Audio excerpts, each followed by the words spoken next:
व्यामिश्रेणैव वाक्येन बुद्धिं मोहयसीव मे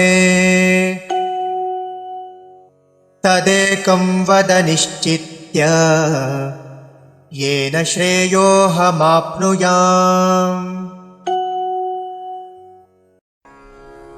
व्यामिश्रेण इव वाक्येन बुद्धिं मोहयसि इव मे तत् एकं वद निश्चित्य येन श्रेयः अहम् आप्नुयाम्।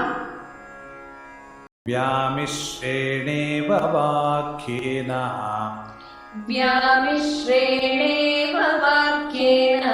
बुद्धिं मोहयसीव मे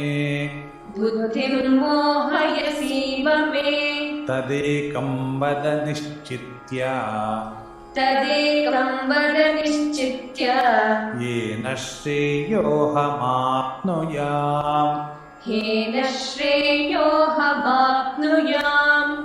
व्यामिश्रेणेव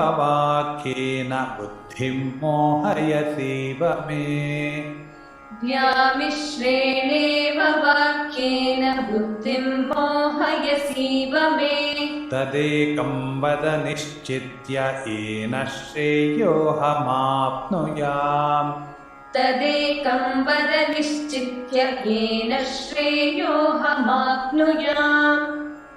व्यामिश्रेणेव वाक्येन बुद्धिं मोहयसीव मे तदेकं वद निश्चित्य येन श्रेयोऽहमाप्नुयाम्।